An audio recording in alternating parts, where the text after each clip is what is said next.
Halo teman-teman investor, bertemu kembali dengan saya, kolektor saham. Kali ini kita akan membahas sektor batubara ya. Semoga saja siklus emas dilanjutkan dengan minyak, lalu disambut dengan komoditas lain seperti batubara benar-benar akan terjadi. Salah satu emiten yang menarik menurut saya di batubara saat ini itu ada Games, AADI, lalu kemarin sempat ABM, ABM Investama ya, ABMM, lalu PTBA. Jadi di kondisi sekarang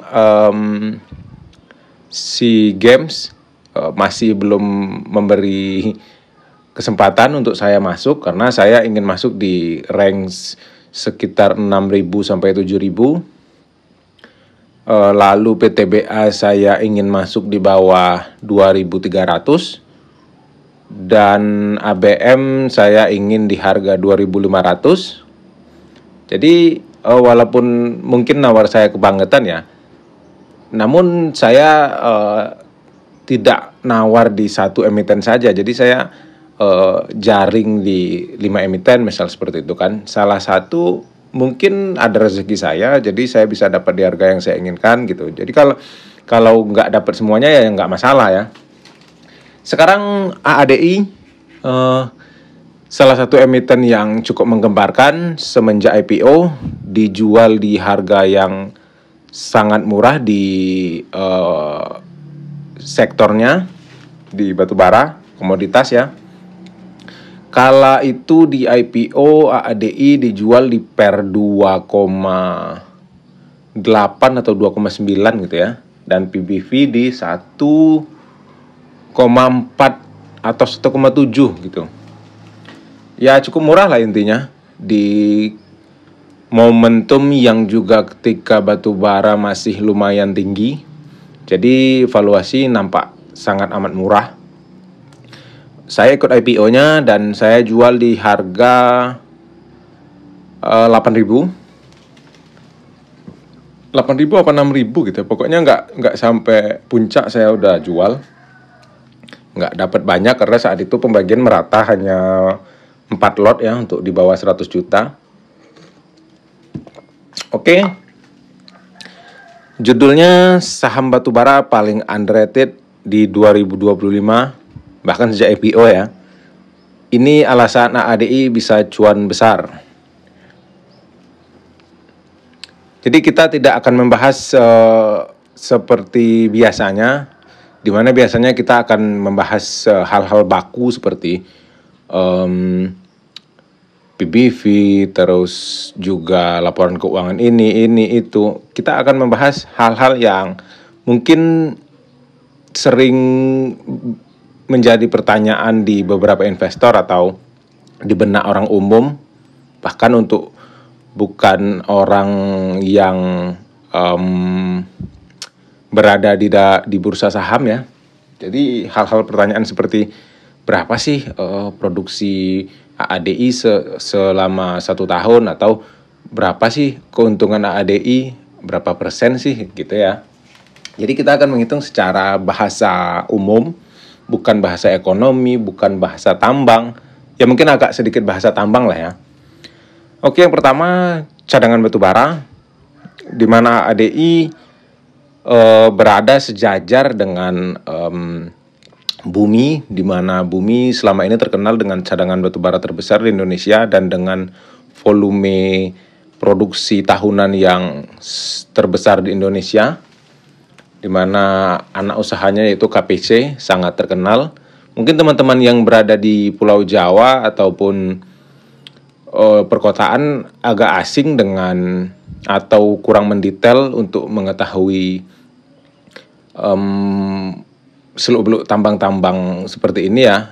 Kebetulan saya berada di atau tinggal di kawasan yang sangat akrab dengan tambang. Bahkan saya ketika masih kecil atau saya belum lahir, tambang sudah ada di sini. Lalu kembali ke topik, AADI hampir sejajar dengan Bumi dan PTBA menyoal cadangan batu bara. Ini cadangan batu bara yang belum yang belum dikalkulasi secara bersih ya. Jadi ini perkiraan batu bara menurut luas lahan yang masih dipegang atau luas IUP yang di izin usaha pertambangan yang masih aktif ya. Jadi ini adalah pembulatan saja, jadi jangan terpaku dengan angka 3.000 atau 3 miliar ton ini ya. Jadi ini mungkin saja di 3,87 M gitu. Jadi saya bulatkan saja karena kita juga tidak butuh gambaran secara detail, kita hanya butuh perbandingan atau gambaran secara umum saja ya. Jadi bisa kita katakan AADI sejajar dengan Bumi dan PTBA untuk hal cadangan batubara. Lanjut dari produksi batubara terakhir di tahun 2024, itu memang yang paling besar produksinya masih di Bumi, karena memang Bumi ini sudah sejak lama terkenal dengan produksinya yang besar ya. Dimana AADI cuma 68 juta ton di tahun 2024 full year. Lalu umur perkiraan, proyeksi umur tambang, diperkirakan AADI di atas 15 tahun. Yang paling pendek umurnya seperti ITMG dan GEMS, namun ini setiap tahun akan berubah ya, karena setiap tambang itu atau setiap perusahaan tambang itu mungkin sedang nego lahan atau ada membeli lahan baru, jadi itu belum dimasukkan ke dalam laporan cadangan batubaranya. Jadi konsesi batubaranya masih belum terdata gitu ya. Jadi mungkin saja di tahun depan GEMS mendapat lahan baru terus menjadi cadangan terbesar di Indonesia, bisa saja ya. Lanjut, SR ini stripping ratio ya. Stripping ratio itu begini. Jadi kan batu bara itu berada di dalam tanah, ya kan? Seberapa dalam batu bara itu adanya. Jadi perhitungan stripping ratio itu adalah berapa ton kita membuang OB itu overburden, kupasan tanahnya, dibagi dengan per 1 tonnya batu bara. Jadi semisal 4:1, jadi 4 ton OB kita buang untuk mendapatkan 1 ton batu bara, seperti itu ya. Jadi stripping ratio AADI rata-rata itu berada di 4,5 ton. Jadi butuh buangan OB 4,5 ton untuk mendapatkan 1 ton batu bara. Tentu teman-teman ada pertanyaan ya, di 4,5 ton tersebut kalkulasinya berapa biaya yang dibutuhkan gitu ya. Nanti ada kita sesi atau membahas tentang hal itu lebih detail lagi. Lalu margin keuntungan di rata-rata atau perkiraannya untuk 1 ton batu bara itu AADI mendapatkan keuntungan sekitar 25-30%, cukup oke. Karena memang AADI seperti yang kita baca di laporan keuangan dan statistik kunci, memang memiliki margin yang cukup besar, karena AADI juga memiliki beberapa jenis batu bara yang lumayan premium, karena batu bara itu ada jenis dan kelasnya ya. Nanti juga kita akan ada bahas. Dan Bumi walaupun produksinya besar, namun marginnya sangat tipis karena mungkin saja batu bara Bumi itu kalorinya rendah dan harga jualnya rendah. Jadi jika disesuaikan dengan biaya produksi yang hampir sama untuk keseluruhan jenis, otomatis marginnya akan tipis. Karena biaya untuk pembuangan OB itu hampir sama ya. Di setiap kontraktor itu seperti ABM dan UNTR dia misal mematok untuk 1 ton buangan OB itu 1 juta misalnya. Nah, terus di AADI harga jual batu baranya 2 juta. Otomatis keuntungannya 1 juta ya. Karena marginnya itu 1 jutanya untuk bayar kontraktor gitu ya gambarannya. Nah, si bumi ini kemungkinan karena kalorinya rendah, kalori batu baranya rendah, jadi semisal di harga jualnya itu 1,5 juta, nah yang 1 juta itu untuk bayar kontraktor dan 500 itulah margin keuntungan bersihnya gitu ya. Jadi yang paling rendah memang bumi, dan AADI lumayan setara dengan PTBA. Namun setelah yang saya ketahui memang AADI lebih besar karena PTBA memiliki beban-beban lain yang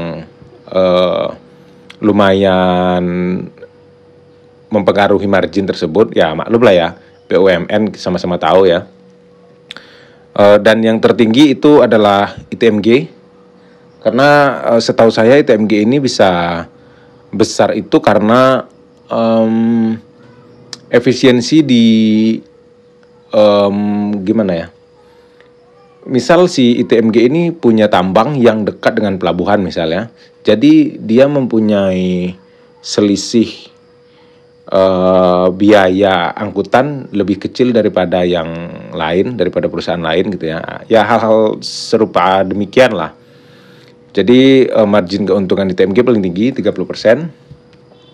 Lanjut produksi batubara seperti tadi AADI, Bayan, Kideko ini lebih apalagi ya, lebih menjurus ke perusahaannya, baik ada nama anak perusahaan atau induknya. Kalau tadi kita ngomongin perusahaan besarnya atau induknya ya. Dan ini lebih mendetail, sudah bisa melihat gambaran stripping ratio tadi, biayanya ya. Namun ini belum update, ini masih rata-rata sekitar 3 tahun terakhir lah. AADI produksi tahunannya itu 68 juta ton, dan harga jual rata-ratanya ketika itu di 3 tahun terakhir. Bahkan dari sebelum 2022 ini seperti datanya juga ikut ya, karena ini lumayan rendah, 43 sampai 55 USD per ton. Karena kita tahu di 2022 harga acuan batu bara dunia itu sampai ke $400 per ton. Itu pesta rakyat ya, di Kalimantan itu luar biasa meriahnya, karena mereka ya gimana ya, udah lebih dari untung gitu ya. Dengan $100 aja batu bara itu mereka udah lumayan royal, apalagi sampai 400 ya kan. Lalu dengan biaya produksi stripping ratio 28 sampai 30 USD per ton. Ya kita bisa lihatlah gambarannya kan, semisal 55 USD harga jual, kita bagi dengan biaya 30 USD per ton, kira-kira masih ada keuntungan sekitar 25%, 25 USD maaf. Lalu pasar utama itu AADI menjual di Asia ya, seperti Jepang itu biasanya setahu saya untuk yang batu bara jenis premium, kalori tinggi. Lalu ada India lumayan doyan kalori rendah karena memang untuk pembakaran pabrik dan PLTU. Dan negara ASEAN lain seperti Thailand, Vietnam, nanti juga ada datanya ya. Ciri produk dari AADI yaitu seperti yang saya sebutkan tadi, Envirocoal ini yang paling premium, yang kalori tinggi. Itu untuk ke Jepang, biasanya juga kemana itu satu lagi ya, ke Korea ya, Korea. Lalu low sulfur, kalori menengah ini. Lalu ada yang ramah lingkungan. Ya teman-teman bisa lihat ini secara sederhana, tidak dijelaskan secara detail ya. Nanti kita akan ada tabel yang khusus membahas tentang jenis batubara tersebut. Jadi yang lain memang sengaja saya tidak terlalu singgung karena mengingat keterbatasan waktu ya. Lanjut, kontribusi anak perusahaan AADI, ini data 2024. Jadi AADI itu sekarang untuk di grup Adaro, memang AADI ini secara tidak langsung menjadi induk semua unit batubara di grup Adaro. Jadi ibarat kasarnya kalau ada yang berbau batubara, induknya ADI kalau di Adaro ya. Karena ini memang sudah dilepas oleh Adaro. Kemarin ada momennya kemarin ya ketika IPO itu. Sekalian ada divestasi dari Adaro. Jadi Adaro itu masih ada pekerjaannya di daerah Tutupan, Wara, Paringin, ini Kalimantan ya, yaitu di Tabalong dan Balangan, Kalsel. Jadi itu yang menjadi sumber tertinggi pendapatan AADI, di mana produksi per tahunnya atau di produksi 2024 kemarin 50 juta ton, menghasilkan laba bersih sekitar 14 triliun, menyumbang hampir 85% dari pendapatan AADI itu sendiri. Lalu ada Mustika Indah Permai atau MIP, ini lumayan terkenal ya set ini nih. Itu berada di Lahat, Sumatera Selatan, menghasilkan produksi itu ya lumayan kecil ya, 5 juta ton per tahun, karena mungkin setnya itu kecil ya, tidak luas, jadi produksinya juga kecil. Namun setahu saya di daerah sini Lahat ini memang memproduksi batubara yang low sulfur atau yang tidak terlalu premium, dan harganya juga tentu berbeda. Dengan menyumbang laba bersih kepada ADI hanya 1,5 triliun. Lalu Laskar Semesta Alam, Balangan di Kalimantan Selatan juga, itu produksinya 3 juta ton per tahun di 2024 kemarin, dan menyumbang hanya sekitar 950 miliar. Lalu ada Ratah di Kalimantan Tengah, 2 juta ton, menyumbang 630 miliar. Lalu PT Pari, Kutai Barat Seed di Kutai Barat, Kalimantan Timur, menyumbang hanya 1 juta ton per tahun dengan kontribusi laba 320 miliar. Jadi total di 2024 kemarin ADI itu menghasilkan laba bersih sekitar 17 triliun, atau kemarin kalau nggak salah sampai ke 19 triliun ya. Dan produksi total sekitar 60-an juta ton, maaf. Lanjut, data fisik dan produksi set tambang ADI 2024 di MIP di Lahat ya. Oh ini sudah kita bahas tadi ya, volume produksinya. Cadangannya ya, cadangan itu masih tersisa di 250 juta ton. Ya berarti kesimpulannya memang di MIP ini masih kurang efisien atau memang baru ya. Karena cadangannya besar, namun yang kita lihat tadi kontribusinya terhadap total pendapatan ADI masih sangat kecil, bahkan produksinya masih di angka 5 juta ton, itu sangat kecil ya dibandingkan dengan cadangan yang 250 juta ton. Lalu Balangan 120 juta ton dan Ratah 100 juta ton. Lalu Pari yang paling kecil 60 juta ton. Dan luasnya kita lihat juga itu memang MIP itu lumayan luas ternyata ya. Berarti ini antara kurang efisien atau memang masih baru ya, belum maksimal produksinya begitu. Dan umur tambangnya pun yang paling lama memang MIP, karena memang cadangannya masih sebesar itu ya. Oke, lanjut. Detail set tambang ADI di MIP yang besar tadi itu jenisnya sub apa ini ya? Mungkin yang menengah ya, atau yang tertinggi. Jadi ini mungkin diurutkan dengan Oh enggak juga ini, tapi di harga jualnya enggak yang paling tinggi nih.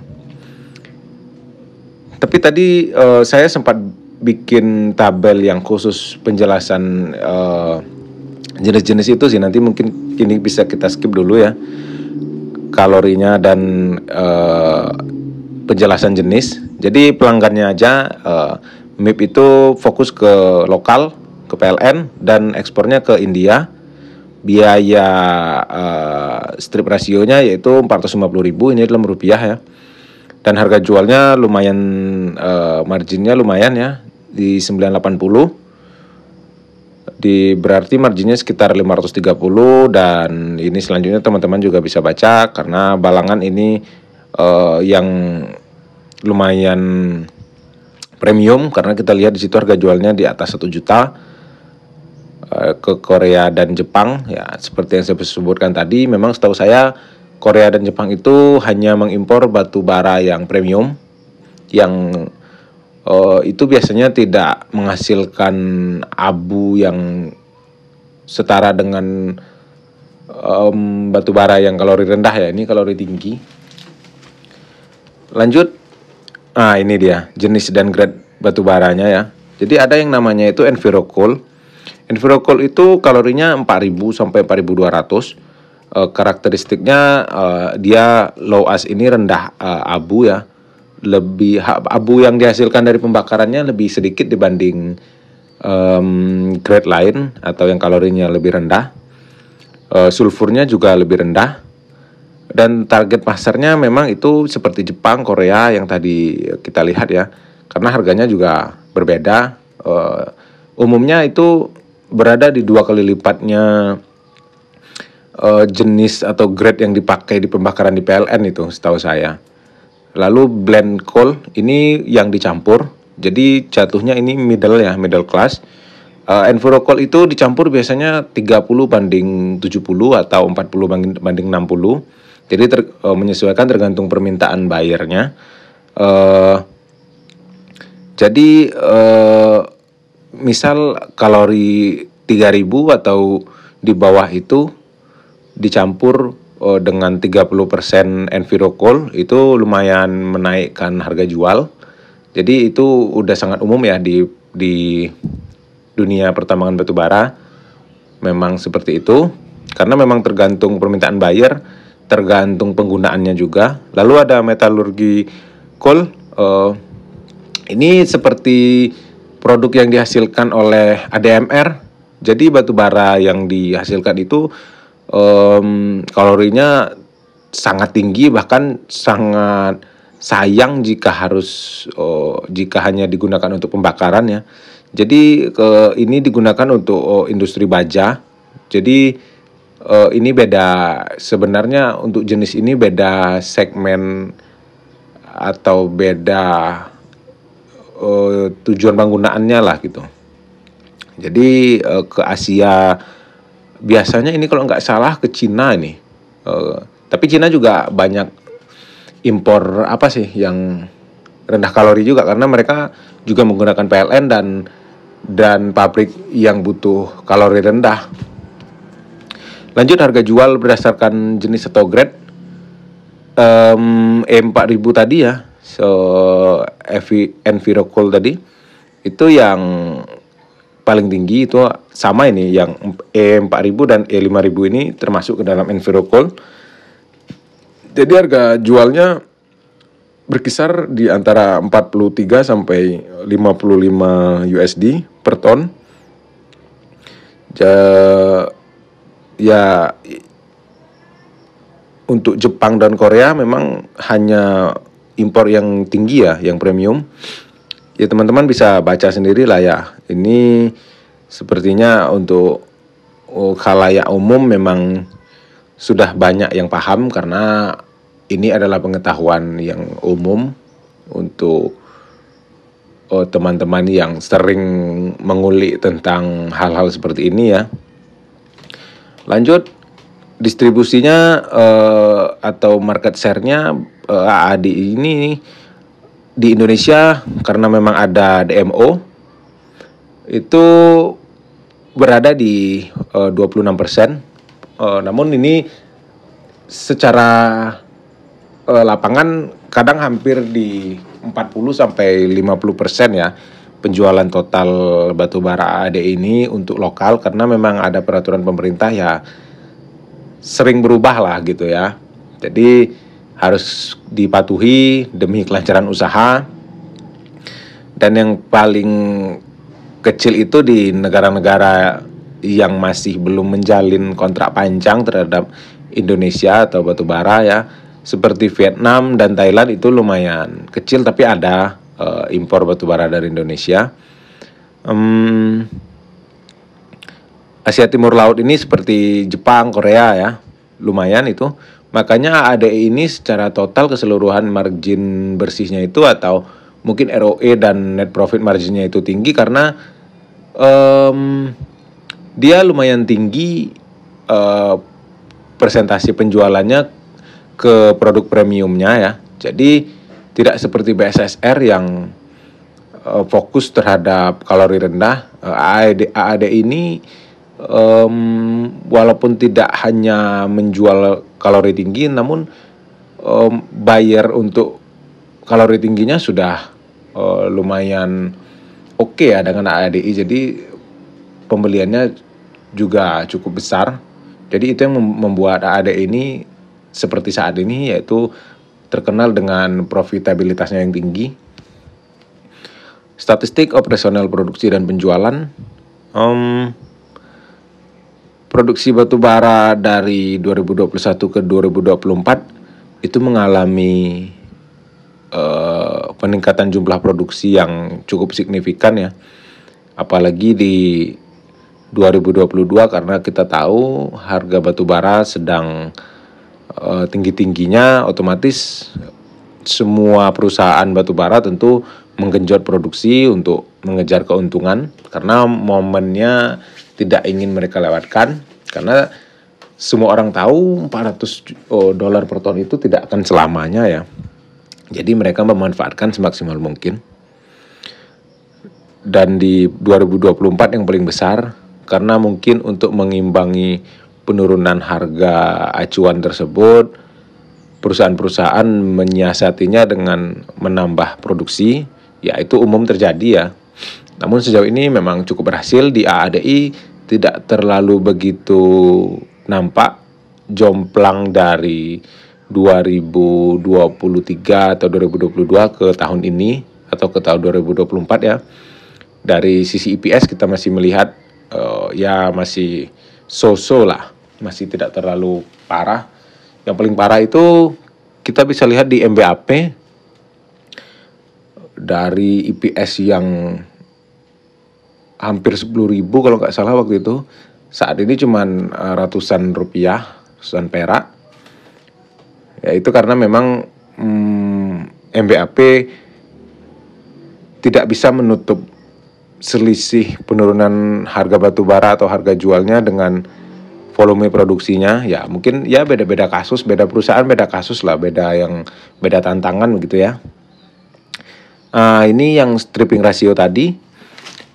Jadi ini mungkin lebih akurat ya dibanding yang tadi di tabel tadi. Jadi di tahun 2021 itu stripping ratio atau nisbah kupas batubara AD ini 4,24 per 1 ton batubara. Itu biayanya sekitar 898.000. Jadi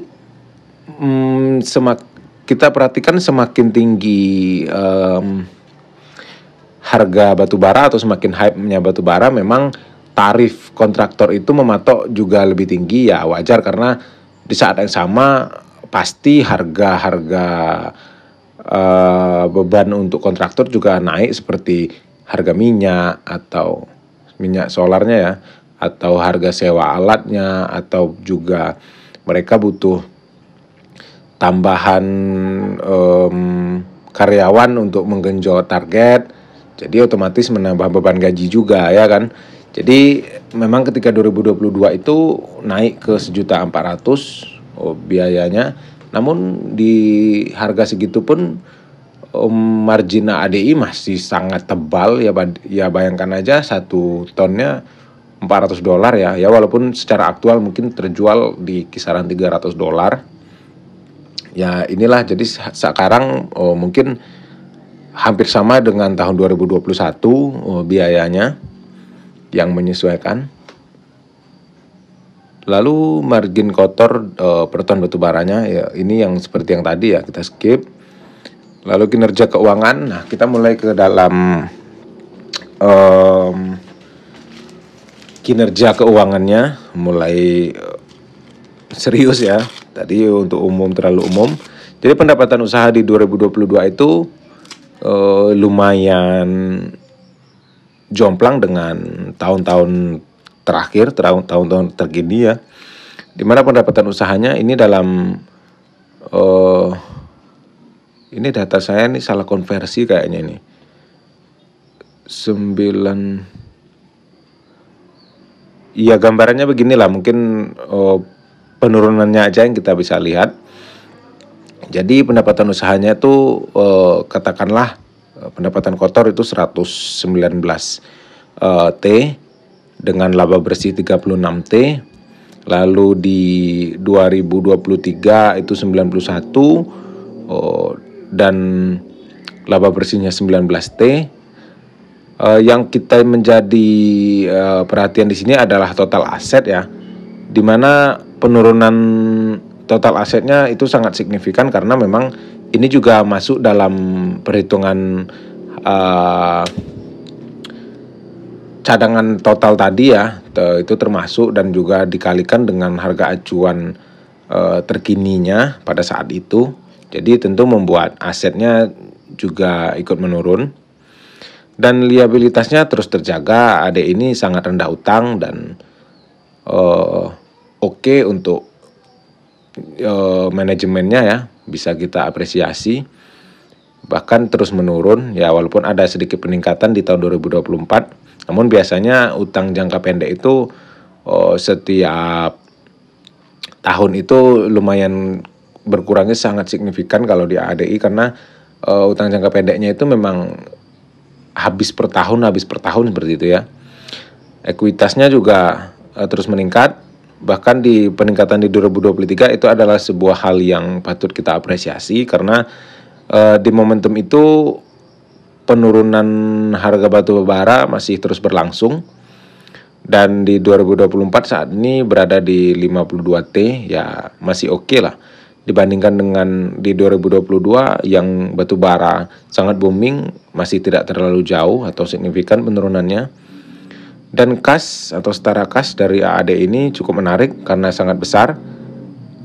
Namun setelah saya baca-baca memang yang paling besar di bursa saat ini untuk perusahaan tambang, koreksi ya kalau salah ya, itu ITMG memiliki sekitar 19 T kas yang belum diperuntukkan penggunaannya ya. Jadi kalaupun tahun depan dia draw atau nggak untung gitu, dia masih punya duit buat dibagi dividen.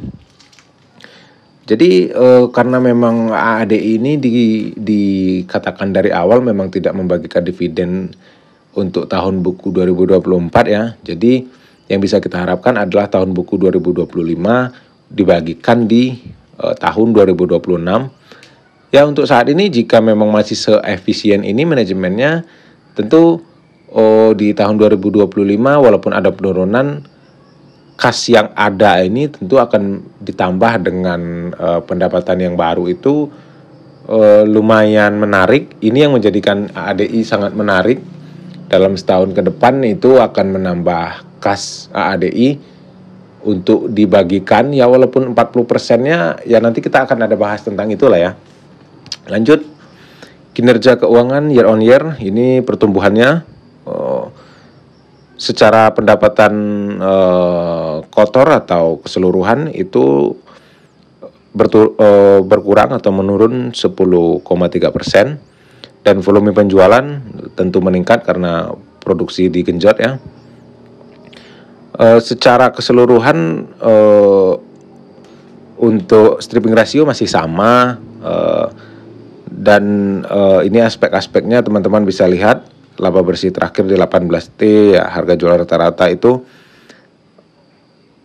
di tahun kemarin itu di 1,2 juta.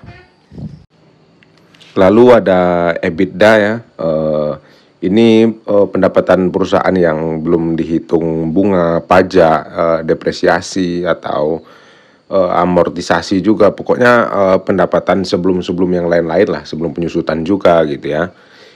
Itu di 20T tahun 2024.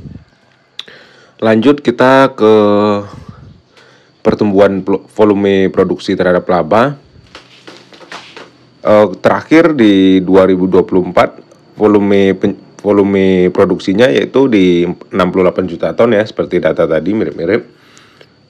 Memang ada sedikit perbedaan karena adanya pembulatan yang saya lakukan. Itu bertumbuh dari tahun sebelumnya 2023 itu sekitar 11%.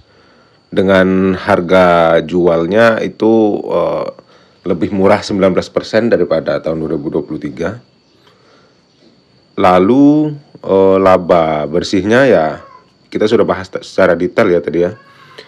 Itu bertambah sekitar 4% dari 2023, which is good ya, karena dengan semua aspek yang terjadi, penurunan harga batu bara, lalu penurunan harga jual juga ya, baik domestik maupun ekspornya, mampu meningkatkan laba ya, walaupun tipis, tapi itu sudah menjadi jawaban dari strategi meningkatkan volume produksi. Lalu efisiensi terhadap kinerja operasional yaitu ya sebenarnya ini sudah kita bahas juga ya tadi ya. Secara umum memang yang menjadi peningkatan yaitu nisbah kupas, yaitu stripping ratio. Memang mungkin ini ada pengaruhnya dari lahan yang memang kan itu level batu bara itu kan tidak mendatar seperti permukaan tanah ini ya. Jadi di dalam bumi itu batu bara itu kadang ada yang melengkung, tapi dia satu lapisan gitu. Nah, jadi bisa jadi di tahun-tahun terakhir ini si AAD mendapatkan posisi yang tanah penutup di atasnya itu lebih tebal dari sebelumnya, atau juga level batu baranya posisinya agak melengkung ke bawah. Jadi tanah yang dikupas itu lebih banyak dari biasanya ya. Lanjut ya, kita mungkin agak mempersingkat ya karena mungkin ini udah kepanjangan, takutnya teman-teman bosan juga. Proyeksi masa depan, pendapatannya diprediksi tahun 2027 atau 3 tahun ke depan dari 2025 ya, itu berada di 73T dengan laba bersih menurun sekitar 30% atau 40%-an ini ya, menjadi 12 triliun. Tapi ini kan estimasi, kita tidak tahu apa yang terjadi. Entah di 2026 ada boom komoditi lagi atau harga batu baranya naik ke 150, kita kan juga nggak tahu. Cuma ini proyeksi berdasarkan keadaan yang stabil dan yang memungkinkan terjadi di beberapa waktu ke depan. Dengan IPS 1750 dengan harga kini ya sekitar 7.000, ya masih oke. Di 40% DPR pun jika memang rutin bagi dividen setelah tahun 2026 ya masih oke ya. Dan free cash flow ini arus kas bebasnya seperti yang ibaratnya uang berlebih di luar modal ya, di luar modal yang dibutuhkan, dan pengeluaran aset tetapnya. Jadi itu mampu dijaga oleh AAD, proyeksinya itu di atas 10T ya. Lalu ada ini, kita masuk ke segmen namanya itu SWOT. SWOT itu adalah singkatan dari strengths, weakness, opportunity, dan threat. Dimana yang pertama kita akan bahas itu strengths. Strengths itu adalah kekuatan AADI. Jadi AADI memiliki produk unggulan. Yang pertama yaitu Envirocool-nya, produk premium yang rendah sulfur, abu rendah, dan disukai pasar premium, yang juga tentunya harganya jauh berbeda dari batubara biasa. Lalu skala operasinya besar, juga efisiensi dari biaya produksi mulai dari stripping ratio, manajemen, dan beban-beban lain ya. Lalu kontrol infrastruktur sendiri, seperti yang kita tahu memang gaya operasionalnya Adaro itu memang dia mau semuanya terstruktur, dia mau semuanya hilirisasi. Jadi itu membuat secara tidak langsung semuanya menjadi sangat efisien dan juga mempertebal margin. Lalu reputasi global, ya karena memang Adaro ini sudah lumayan bagus namanya di luar ya, dengan pelanggan tetap ataupun buyer yang sudah bertahun-tahun menjadi partner.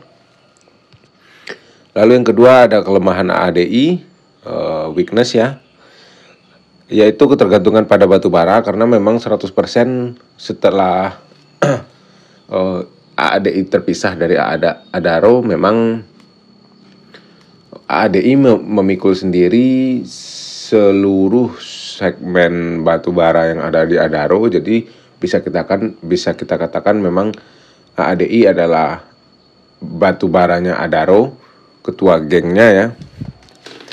Jadi itu akan sangat terpengaruh dengan harga acuan batu bara, kebijakan pemerintah. Jadi akan sangat sensitif. Dimana sebelumnya jika masih bergabung dalam Adaro, itu Adaro sedikit lebih balance karena ada segmen-segmen lain, segmen seperti ada EBIT-nya, lalu ada investasi dan lain-lainnya. Namun saat ini ADI terjun di batubara full. Ini memang mengandalkan bisnis batubara tok ya. Lalu kekurangan berikutnya ada di market share, itu ada terbatasnya penjualan ADI itu hanya di pasar Asia, karena memang untuk Indonesia secara geografis memang lebih memungkinkan untuk hanya menjual di kawasan Asia, paling jauh ya Asia Timur, dan pada umumnya India dan China. Karena untuk ekspor ke Eropa dan Amerika secara langsung memang itu adalah suatu yang bukan mustahil, namun karena jarak dan medannya lumayan berat, jadi itu akan membuat biaya yang tinggi dan menjadikan harga jual yang tidak cocok antara buyer dan si ADI sendiri. Jadi hanya memungkinkan di penjualannya hanya bisa dimaksimalkan di kisaran Asia ya. Namun ya masih oke, karena ya perang dagang sekarang pun membuat kita menjadi lebih tidak mungkin untuk ekspor ke Amerika secara langsung untuk batu bara ya. Tapi kita tidak tahu apa yang terjadi ke depan. Semoga ada sebuah teknologi ataupun apapun yang membuat semuanya menjadi lebih mungkin. Lalu harga jual terkait pasar global, ya seperti tadi, karena ketergantungan itu menjadikan ADI mempunyai sebuah kekurangan yang mirip seperti batubara lain, seperti games, seperti ya umumnya perusahaan yang tidak punya bisnis lain lah ya, seperti BSSR dan MBAP juga. Tapi MBAP beritanya itu ada membuka tambak udang ya di bekas lahan tambangnya. Ya lumayan sangat berbeda.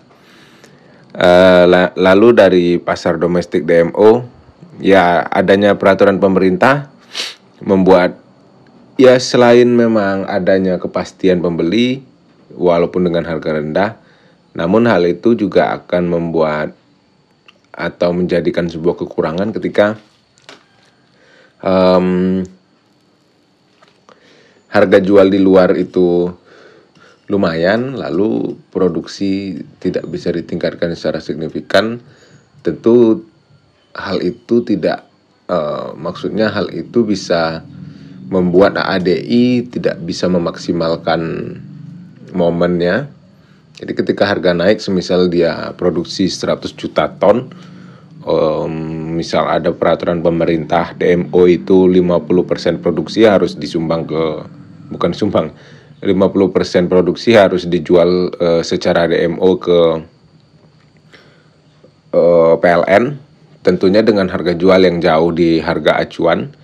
Itu harga acuannya ada di ESDM ya, Minerba.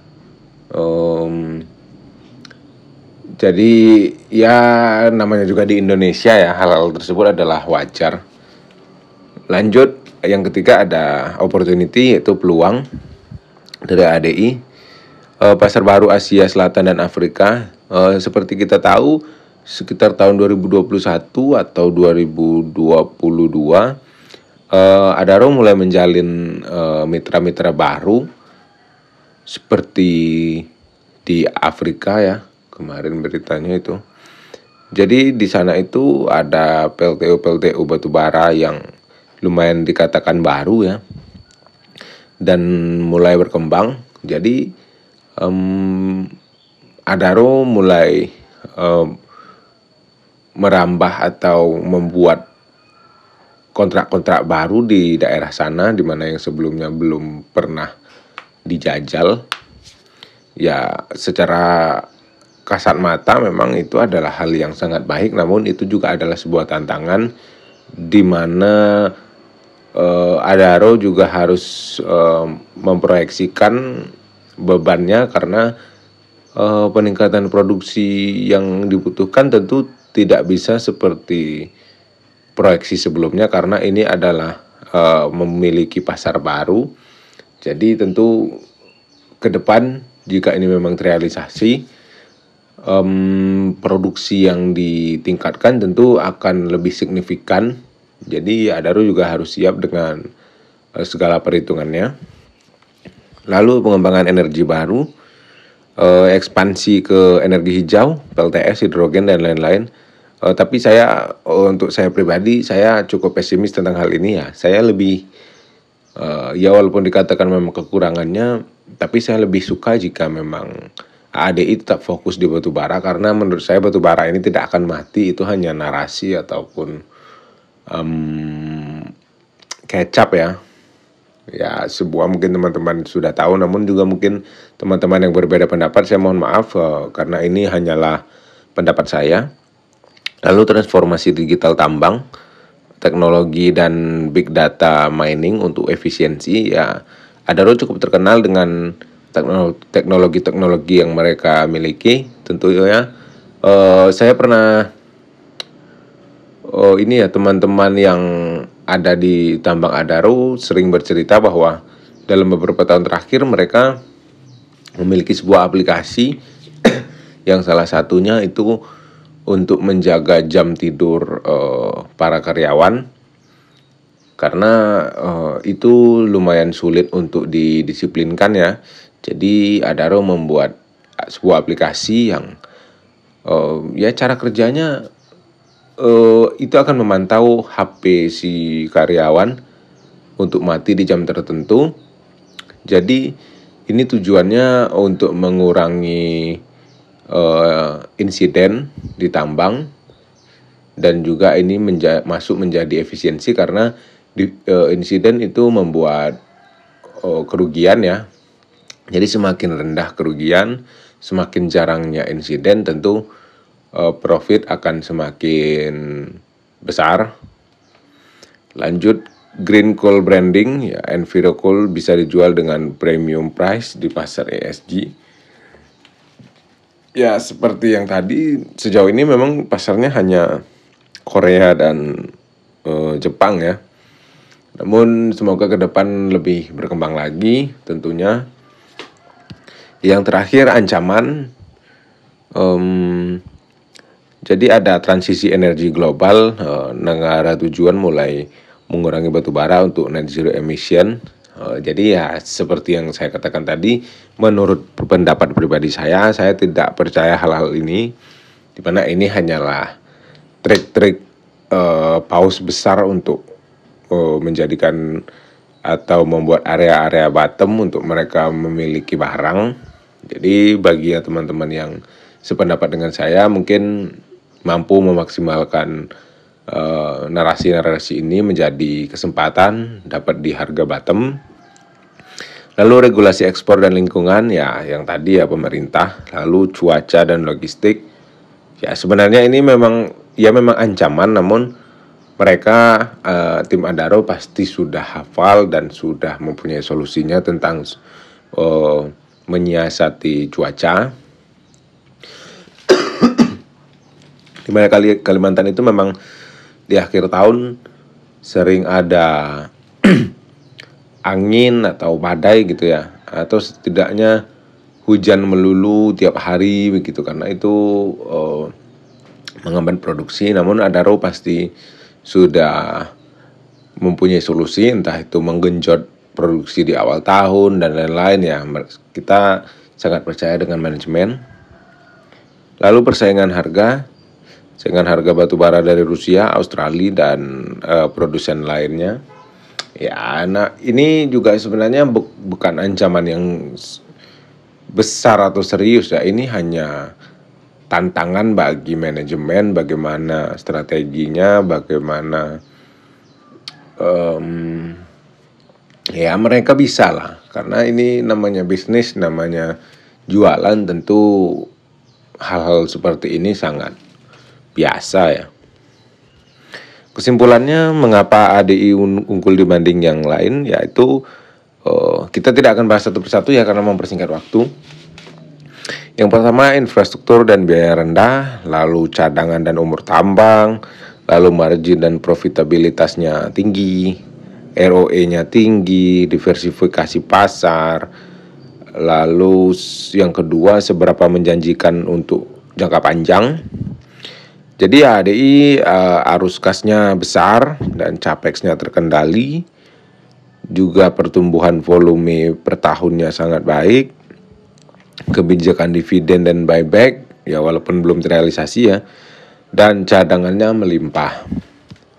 Yang ketiga, fire price untuk mendapatkan 20% per tahun ya. Saya ingin di AAD ini mendapatkan minimal 20% per tahun gabungan dari dividen dan capital gain-nya ya, walaupun saya sedikit tidak peduli dengan capital gain ya, anggap saja kita berharap dividen 18% misalnya dan capital gain hanya 2% ya. Pokoknya secara keseluruhan 20% lah.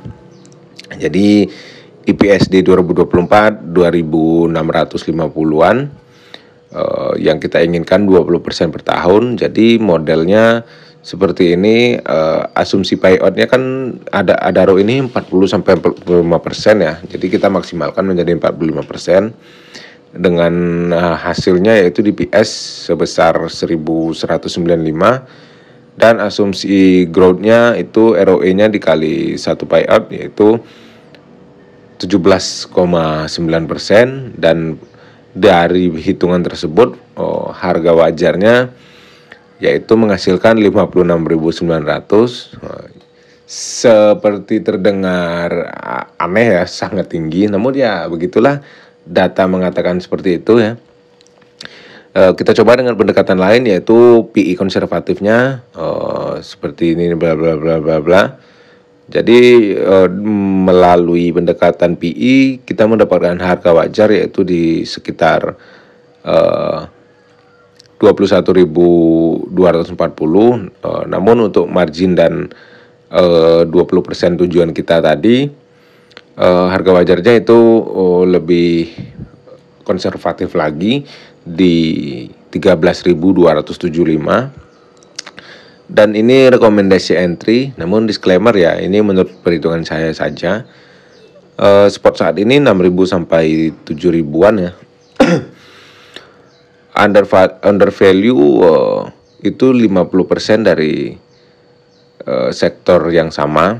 Itu harga saat ini maksudnya sudah setengah lebih murah dibanding yang lain gitu intinya ya.